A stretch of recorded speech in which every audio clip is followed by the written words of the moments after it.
하나님 아버지, 우리 주 예수 그리스도로부터 온 은혜와 평강이 이 자리에 계신 여러분과 함께 하시길 주님의 축원합니다. 오늘 교회로 복음서 말씀은 누가복음 13장 22절에서부터 30절까지 말씀입니다. 그 첫 구절이 이렇게 시작하죠. 예수께서 각 성, 각 마을로 다니사 가르치셨다라고 하는 말씀으로 시작이 됩니다. 여기에서 각 성, 각 마을이라고 하는 것은 우리말로 바꾸면 각 도시, 시골이라고 하는 것입니다. 그러니 예수님께서 다니신 곳은 도시와 시골, 장소와 환경을 가리지 않고 하나님 나라를 선포하러 다니셨다라고 하는 말씀이 오늘 복음서의 시작이 됩니다. 그렇게 거침없이 복음을 선포하러 다니시던 예수님 앞에 어떤 한 사람이 나오게 되죠. 그런 다음에 이런 질문합니다. 주님, 정말 구원받을 사람이 적습니까? 라고 하는 질문을 하게 됩니다. 이 질문자가 누구인지는 알 수가 없습니다. 그렇지만 이건 꽤나 흥미로운 질문입니다. 여기서 구원이 주제인데요. 우린 구원이라고 하는 말을 참 많이 사용을 하지만 사실 정작 그 내용이 무엇이라고 물으면 대부분 얼버무리기 일수입니다. 단어 하나만 놓고 보자면 이 구원이라고 하는 말은 건진받는다라고 하는 뜻이어서 우리를 얽매고 있는 모든 것에서 완전히 해방되고 자유케 된다라고 하는 뜻이 담겨 있습니다. 가만 생각해보면 우리를 얽매고 부자연스럽게 하는 것들 참 많이 있죠. 돈, 건강, 또 가족, 직장, 또 학업, 먹고 사는 문제, 또 사람 간의 관계 등등 살아가면서 부딪히는 많은 것들이 우리를 무척 부자연스럽게 하고 올가매고 그리고 골치 아프게 만듭니다. 구원이라고 하는 말은 바로 이런 모든 골칫거리에서 완전히 해방되고 자유케 된다라고 하는 뜻이 1차적으로 이 안에 담겨 있습니다. 하지만 우리를 둘러싼 이 모든 문제들 가운데서도 가장 두렵고 가장 큰 문제는 뭐니 해도 죽음입니다. 죽음은 누구도 피할 수 없지요. 그 때문에 모든 종교의 핵심은 이 죽음을 어떻게 이해하고 어떻게 극복할 것인가에 그 사활이 달려있다고 해도 과언이 아닙니다. 불교에서는 윤회와 해탈로 죽음을 넘어서는 길을 가르치지만 우리 기독교는 전혀 다른 차원의 해법을 내놓고 있습니다. 모든 인간은 죽음을 피할 수 없지만 죽음을 이기고 부활하신 그리스도를 믿는 사람은 그리스도와 함께 죽음에서 부활한다라고 하는 믿음을 우리는 가르칩니다. 그리스도 때문에 죽음에서 건진받는 것, 그리고 그리스도 때문에 죽음이라고 하는 가장 큰 두려움을 넘어설 수 있는 용기와 자유, 우리는 이것을 기독교의 구원이라고 부릅니다. 그래서 우리는 창세기에서부터 요한계시록까지 성경의 모든 이야기를 바로 그리스도가 이루어주시는 구원의 역사로 믿고 그렇게 가르칩니다.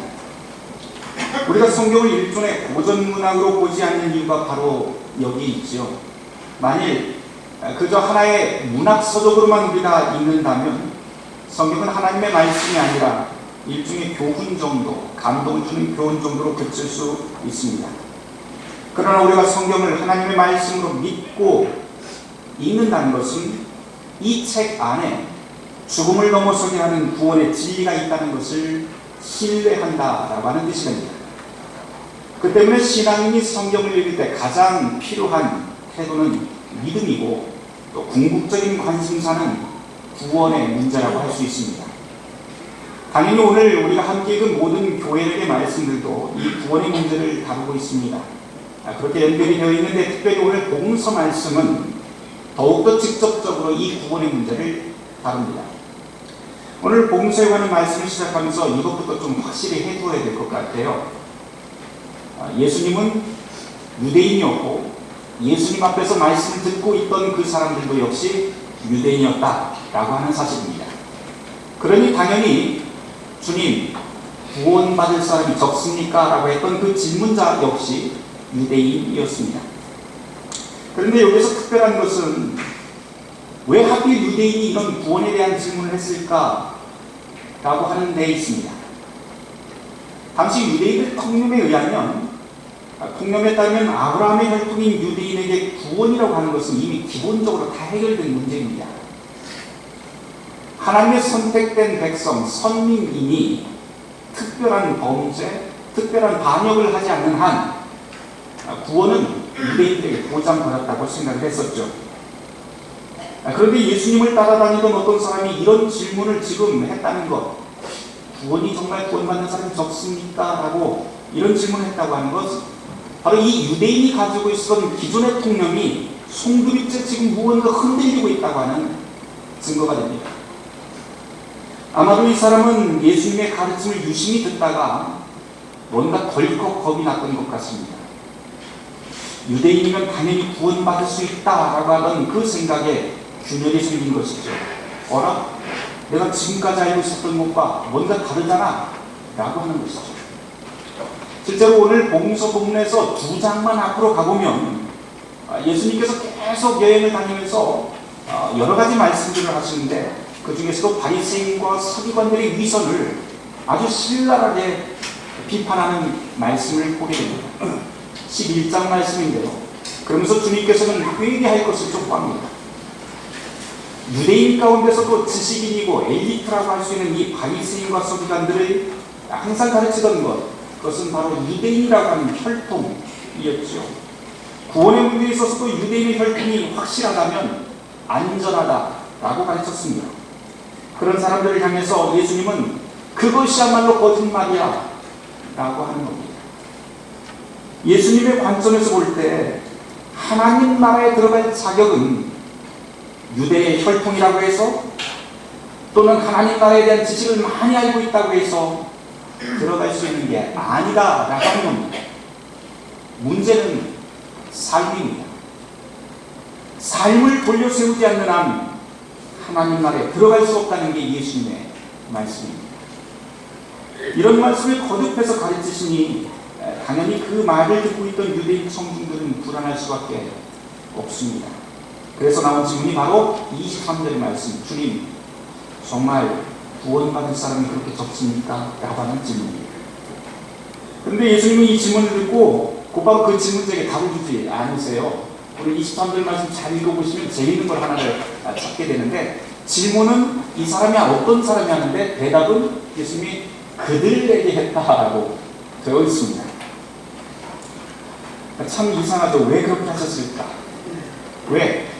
질문자에게 곧바로 질문하지 않고 그들이라고 하는 것이 그 앞에 있었던 모든 사람이라고 하는 뜻인데요. 그 의미는 아마도 구원의 문제라고 하는 것은 한 개인의 관심사가 아니라 바로 모든 사람의 궁극적인 관심사라고 하기 때문입니다. 그러니 예수님은 모두에게 설명할 필요가 있었던 것이죠. 이제 예수님이 이 사람들에게 뭐라고 하시는지 좀 확인해 보려고 합니다. 뭐라고 하세요? 구원받을 사람이 적습니까? 라고 하는 질문에 예수님은 예, 아니요 라고 답을 주지 않습니다. 게다가 구원받을 사람의 비율은 어느 정도 될 것이야 라고 하는 그 비율도 말씀하지 않습니다. 이런 대략적인 통계도 주지 않는 이런 예수님의 답변을 보면 사실 이런 종류의 예수님의 답변은요 아무리도 도움이 되지 않습니다. 대신 예수님은 이렇게 답을 해주십니다. 24절 말씀인데요, 우리 함께 찾아서 같이 읽어보도록 하죠. 24절 말씀입니다. 같이 읽습니다. 좁은 문으로 들어가게 하시라. 내가 너희에게 이르노니 들어가기를 구하고 못하는 자가 없나이다. 오늘 우리가 이 말씀을 좀 깊이 새길 필요가 있습니다. 좁은 문, 힘쓰라, 이 뜻이 무슨 말인지, 그리고 무엇을 위해서 우리가 힘을 써야 한다는 것인지 오늘 설교를 통해서 함께 찾아보려고 합니다. 우선 예수님은 몇 명이 구원받을지에 대해서 답을 하지 않습니다. 그래서 구원의 문이 좁다라고 하는 것만 말씀하시죠. 사실 좁은 문이라고 하는 상징은 수도 없이 다양합니다. 예를 들어서 대학 입시를 비롯해서 취업 같은 모든 종류의 경쟁은 언제나 좁은 문입니다.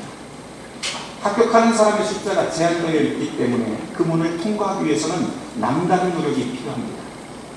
나쁜 일을 도모하면서도 마찬가지이지요. 그 일을 성사시키기 위한 문은 언제나 좁습니다. 그 때문에 모든 사람들은 나름대로 좁은 문을 통과하기 위해서 최선을 다하며 산다고 말할 수도 있습니다. 그래서 우리 인생이라고 하는 것은 인생 자체가 참 좁은 문이다 라고 할 수도 있을 것 같습니다. 그런데 예수님께서 지금 말씀하시는 이 좁은 문이라고 하는 것은 우리의 일상생활과 관련된 것이 아니라 바로 구원의 맥락에서 다룬다고 하는 것이 중요합니다. 어떤 면에서 보면 유대인들에게 구원의 문은 자동문이고 넓고 큰 문입니다. 왜요? 유대인의 혈통이면 들어갈 수 있기 때문입니다. 그러나 예수님은 그런 확신을 가진 사람들에게 그런 거 없어 라고 가르칩니다. 대신 좁은 문을 가르칩니다. 좁은 문, 한꺼번에 많은 사람이 들어갈 수 없습니다. 비좁기 때문에 우리는 좁은 문이라고 부르고요. 좁기 때문에 한 사람 들어가기도 벅찹니다. 큰 문이라면 양쪽 손에 큰 보따리라도 들고 넉넉히 들어가겠지만 좁은 문이기 때문에 들고 있던 모든 짐 보따리 다 내려놓고 맨몸으로 들어가야 됩니다.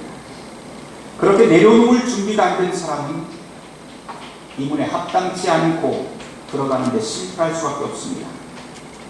그런데 우리는 늘 무언가 바리바리 손에 뭐라도 쥐고 싶어합니다.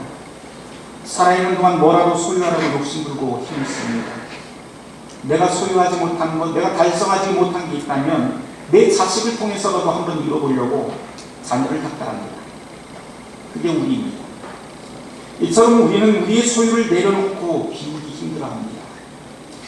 예수님이 이런 상황을 모르셨을까요? 아니요, 알았던 것 같습니다.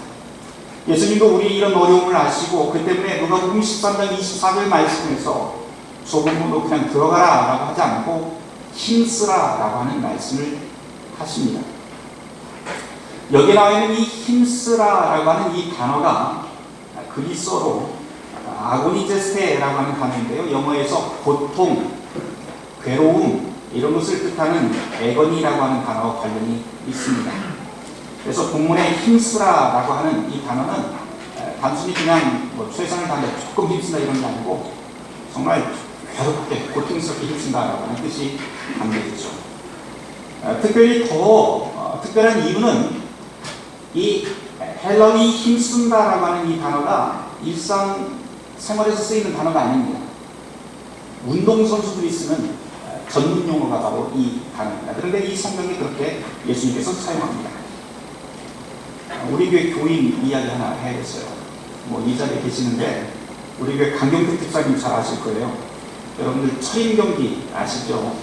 철인 경기 중에 여러 가지 철인 경기 경기가 있지만 그 중에서도 크로스핏이라고 하는 철인 경기에서 아시아 챔피언 하시고 지금 우리나라 최고의 선수인 동시에 또 트레이너로 일하고 계십니다. 교회 식당에서 큰 솥단지를 냄비 다루듯이 씻는 모습을 간간히 보시는 분들 있을 겁니다.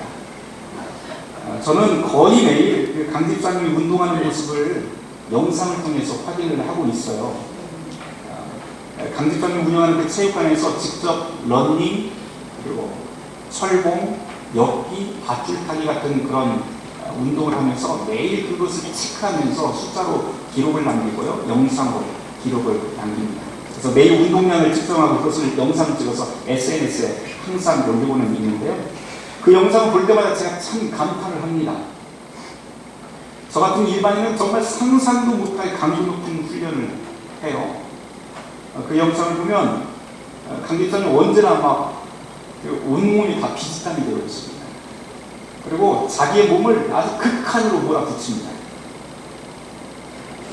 손에 땀을 쥐게 하고 몸을 짜낸다라고 하는 말을 우리가 참 많이 사용하는데 그 영상을 보면 이게 무슨 말인지 실감나는 정도입니다.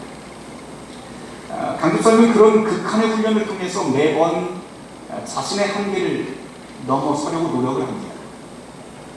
무엇 때문에 그런 힘든 노력을 할까요? 무엇 때문에 그런 힘든 훈련을 매번 할까요? 간단합니다. 뚜렷한 목표가 있기 때문에 그래요.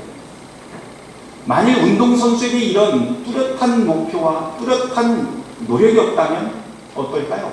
절대로 그 목표점에 다다를 수 없습니다. 오늘 본문에서 예수님께서 지금 사용하고 있는 힘쓰라라고 하는 이 단어가 바로 그 뜻입니다. 우리가 보통 이야기하는 최선의 노력 이런 말로 부족한 것 같아요. 하나님 나라 문을 열어달라고 우리의 모든 것을 극단까지 밀어붙이고 운동선수처럼 부단히 애쓰고 자기를 매번 다듬어가는 것, 그것이 바로 주님께서 지금 말씀하고 있는 좁은 문으로 들어가기를 힘쓰라라고 하는 의미입니다. 절대 쉬운 것 아니죠. 문 앞에 서 있다고 또는 문 안쪽에 무엇이 있다고 머릿속으로 백날 알고 있다 한들 아무 소용이 없습니다. 문제는 삶입니다.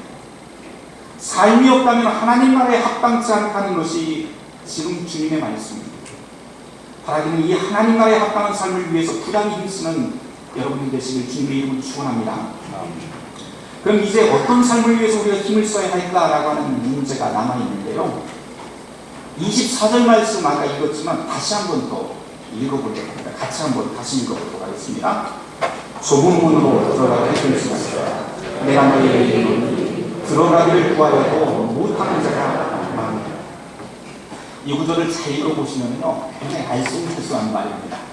왜냐하면 운동선수처럼 열심히 노력해라라고 하는 말은 분명히 있습니다. 그런데 그렇다고 그것으로 보장받는다라고 하는 말씀은 노력하면 우리는 다 된다고 하지만 경건한 행동을 많이 하면 할수록 천국을 쉽게 열린다고 생각할지 모르겠지만 그거 아니다라고 하는 것입니다. 25절 이하의 말씀을 여러분들이 성경에서 눈으로 빨리 읽어보시면 확인할 수 있겠지만 주님이 여기서 가르치는 핵심은 하나님 나라를 스스로의 힘으로 열 수 있는 사람은 아무도 없다. 오직 그 문을 열 수 있는 건 그 집주인인 하늘 아버지밖에 없다라고 하는 것을 주님은 강조합니다. 문을 열고 닫는 그 전권이 바로 하나님 아버지에게 있다는 것이죠. 이것을 예수님은 강조합니다. 그렇다면 오늘 본문에서 좁은 문으로 들어가기 힘쓴다라고 하는 것은 도대체 무슨 뜻입니까? 결론부터 말씀드리면 그 의미는 예수를 우리의 구주로 받아들이고 그분의 말씀대로 살아가는데 힘을 다하라고 하는 뜻으로 저는 보입니다. 하나님의 나라는 누구도 스스로의 힘으로 들어갈 수 없습니다. 당시 유대인들도 이거 잘 알고 있었어요. 그래서 서기관과 바리새인들이 내놓은 해결책은 바로 아브라함의 혈통, 할례받은 자, 유대인의 전통을 잘 지키는 자라면 누구든지 구원받을 수 있다고 그렇게 가르칩니다. 다시 말해서 유대인들은 하나님이 선택한 선민이니 유대인이라고 하는 그 정체성을 확실히 하기만 하면 된다라고 하는 겁니다. 반면에 이방인은 안 된다라고 하는 것이죠. 그러나 예수님의 메시지는 근본적으로 다릅니다. 유대인의 혈통이나 전통을 지킨다고 구원이 보장된다는 게 아닙니다. 대신 예수를 받아들이기 위해서 그분의 뜻대로 살아내기 위해서 애를 쓰는 자야 된다라고 하는 겁니다. 사실 유대인의 입장에서 보면 이건 말도 안 되는 소리입니다. 유대인의 전통을 지키는 편이 예수님의 뜻을 받아들이고 예수를 자기 구주로 받아들이는 것보다 훨씬 더 쉽습니다. 그렇기 때문에 예수님께서는 지금 그 앞에 있는 모든 사람들에게, 그 유대인들에게 이 길은 바로 좁은 문이다 라고 표현할 수밖에 없었던 것입니다. 예수님의 말씀을 구체적으로 나열하면 아마 이 정도 될 것 같아요. 너희들 지금 하나님의 성민이라고 확신하고 있지, 구원의 독점권 가지고 있다고 확신하고 있지, 너희들이 가진 그런 배타주의, 이방인을 차별하는 의식, 교만, 독선, 그것을 버리지 않는 한 하나님의 구원은 너희에게 절대 임하지 않아. 생각과 삶을 돌려 세워야 돼. 회개해야 돼. 그래야 너희에게 구원이 임할 것이야 라고 하는 말씀이 바로 이것입니다. 이런 예수님의 말씀을 들은 유대인 청중들은 어떤 생각이 들고 어떤 마음이 들었을까요? 그대로 순전히 아멘 하고 순종했을까요? 글쎄요. 아마도 이런 주님의 말씀에 충격받았던 사람들이 예수님께 반문했을 것 같습니다. 주님, 진짜 그런가요? 유대인이면 모두 구원받는 게 아닌 건가요? 바로 이 질문이 오늘 말씀의 첫 시작인 23절 말씀에 주여 구원을 받는 자가 적습니까? 라고 하는 어떤 사람의 질문입니다. 물론 오늘 우리는 유대인 아닙니다. 한국인입니다. 그러나 오늘 이 말씀 우리와 상관없다고 안심할 일은 아닙니다. 우리도 유대인과 동일한 방식으로 이 구원의 문제를 너무 가볍게 처리합니다. 우리 이런 상황을 마치 진짜로 우리 가운데서 경험해 보신 것처럼 주님이 2000년 전 누가복음서의 기록을 통해서 이렇게 폭로합니다. 누가복음 13장 26절 말씀인데요. 주님이 이렇게 말씀하세요. 주님 앞에서 사람들이 이렇게 이야기합니다. 주님, 우리는 주 앞에서 먹고 마셨으며 주는 또한 우리를 길거리에서 가르치셨습니다. 무슨 이야기예요? 주님, 우리는 주님의 떡과 잔을 매주를 먹고 마셨습니다. 우리는 빠짐없이 주님의 복음을 들었습니다. 우리는 매번 주일 성수 정확하게 지켰고 말씀과 성찬 예배 때마다 꼬박꼬박 다 지켰습니다. 그 뜻 아닙니까? 그런 다음에 이 말을 하는 그 말의 그 속에는 우리는 이럴 정도로 신앙이 좋습니다 라고 하는 마음이 깔리는 것이죠. 바로 유대인들과 오늘 이 자리에 있는 우리들을 고발하는 주님의 말씀입니다. 그런데 이런 말에 주님은 어떻게 반응을 해요? 너희들 나하고 친한 척 해봐야 소용없고 신앙 좋은 척 해봐야 그것도 소용없다는 말입니다. 거듭 말씀드리지만 주님이 문제를 삼고 있는 건 삶입니다.